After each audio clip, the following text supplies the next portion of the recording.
The 2019 Acura RDX has some pretty big shoes to fill. It's replacing the second generation RDX, which was one of the best-selling premium compact crossovers available.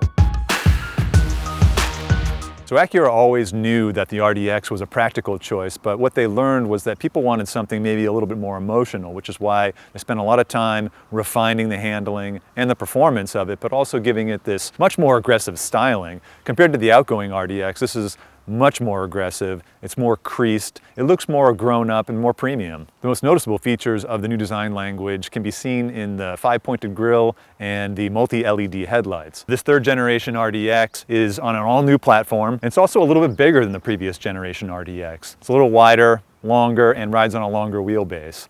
It has a new 4-cylinder turbocharged engine and a 10-speed automatic transmission. The turbocharged 2-liter engine makes 272 horsepower and 280 pound-feet of torque, and it's actually one of the most powerful engines in its class. Even though the 2019 RDX has one powertrain, it's going to be sold in 4 trim level configurations: Base, Tech, A-Spec, and Advance. What we have here is the A-Spec, and you can tell by the 20-inch wheels that are unique to A-Spec. Every other RDX gets 19-inch wheels, and the A-Spec also has a lot of blacked out trim on the front and the rear of the vehicle. The tires are 20 millimeters wider on A-Spec, but otherwise it's basically the same as all the other RDXs, with one exception. The dual mode muffler in this is a little bit louder, so they've tuned this to give it a little bit more exhaust note. This has the newest 4th generation of Acura's super handling all-wheel drive system, and it's kind of a unique system, and it lends a lot of capability to the RDX, not just in terms of traction, which all all-wheel drive systems do, but as the name implies, it also has a big benefit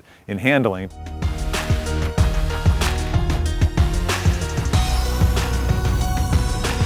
One of the changes for the 3rd generation RDX is a variable ratio steering. Now this is a fixed variable ratio steering system, which probably sounds really confusing. What it means is the further you turn the wheel, the quicker the steering ratio gets. So it's going to feel totally natural when you're driving it around, unlike some systems that change the ratio with vehicle speed. So for example, when you're on the freeway, the ratio right around center is going to be nominal, and once you're in a parking lot situation and you need to add in a lot of steering angle, you're going to get a quicker and quicker ratio. So what that means is you don't have to turn the wheel as far in a parking lot or a tight cornering situation in order to get the steering done. You do notice the stiffer chassis just driving around. It just feels solid and responsive, and the 5-link suspension does a good job of picking up its feet over bumps, and basically you get responsive handling without a ride that punishes you. There's a big silver knob front and center that controls the dynamic mode, and with that you can select between the RDX's 4 driving modes, and those are Snow, Comfort, Sport, and Sport Plus. And among those, they allow you to vary the transmission response, the throttle response, the super handling all-wheel drives, torque vectoring capability, and the sound level based on the exhaust mode. So it changes a whole variety of things, and it actually makes a pretty significant difference. The new RDX, it really strikes a nice balance between ride quality and handling. I mean, this thing feels pretty sharp, pretty nimble on some of these tight turning roads, but it still picks up its feet well over bumps. It has a nice compliant ride, and that's true whether you're sitting in the front or the back. So well done. Now some of you might be wondering about the boost response of the engine, and I can tell you it's really good. I mean, you roll into the throttle and the torque is pretty much immediate. You've got 40% more torque at 1600 RPM than the old V6, so you're never wanting for torque, and you're never waiting for the turbo to come on boil either. And it's got a 10-speed automatic transmission, and it seems to make pretty good decisions. It doesn't get flustered about gear choice, and it seems to always have the right gear for the occasion. We've experienced this same powertrain in the Accord, and we liked it there, we like it here. Acura paid a lot of attention to sound insulation in this new RDX, and for a couple of reasons. First, quieter cars are just nicer, but also they wanted to make sure the environment was set up appropriately for their new ELS Studio 3D sound system, which is the premium audio system available in A-Spec and Advanced packages. And this is a really impressive sound system. It's a 16-speaker, 710-watt sound system that includes speakers in the headliner, front and rear. So it really does create an experience that an audiophile will really respond well to. So check it out if you like music. Acura went all in on technology with the third generation RDX. Acura Watch is standard on all RDXs, and that consists of adaptive cruise control, emergency automatic braking, lane keeping system, the whole suite of driver assistance features. And those are things that you kind of have to piecemeal in some of the competition and pay more for it. On advanced trim levels, a super sophisticated head-up display that allows you to customize the menu items and control various aspects of the vehicle. Apple CarPlay is available, and Android Auto is not yet available, but it will be. They say they're working on it right now, so we expect to see the Android Auto in a few more months. The new RDX also debuts Acura's all-new infotainment interface, which is called True Touchpad Interface. And it really is unlike any other infotainment interface that is out there today. It starts with a 10.2-inch HD screen that's not a touch screen.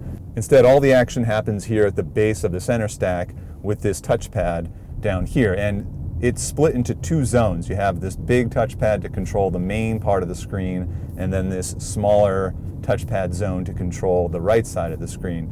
And it's pretty trick. It's called absolute positioning, so wherever your finger is on the touchpad corresponds to where you're highlighting the part on the screen. So basically, it's as though you are directly touching the screen without directly touching the screen. It's going to take a little bit of adjustment, but I think it holds a lot of promise. The new RDX did grow slightly on the outside and on the inside, and it's pretty spacious in here. Man, there's plenty of room up front, and even the backseat passengers have all kinds of headroom, leg room. You are not hurting for space in this, and that goes for cargo volume as well. Not only is the cargo area big, it's got the typical Honda Acura functional storage. It's got in-floor storage, and they did that without giving up the spare. Acura moved the spare underneath the car to make more room for cargo on the inside. The cabin storage is really well thought through too. There's a nice sized console bin with cup holders. There's this auxiliary storage area underneath the floating console, door pockets.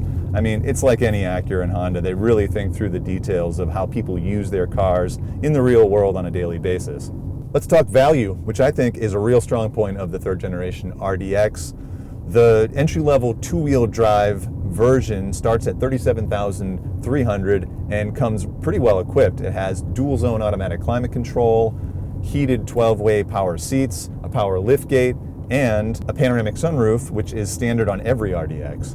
And even if you threw caution to the wind and went for the top-of-the-line advanced trim with the super handling all-wheel drive, it's $47,400, which is a whole lot less than comparably equipped competitors. This vehicle competes with a whole variety of different competitors, from the BMW X3, Mercedes-Benz GLC, Lexus NX, Infiniti QX50, Audi Q5. I mean, the list is really long.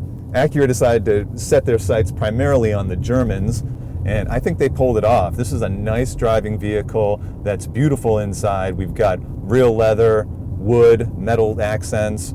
The layout of all of the technology is pretty intuitive. It's going to be a little bit of an adjustment to get accustomed to the true touchpad interface, but I think that's because it's different, not because it's difficult to use. This is a pretty solid, well-rounded package that doesn't break the bank.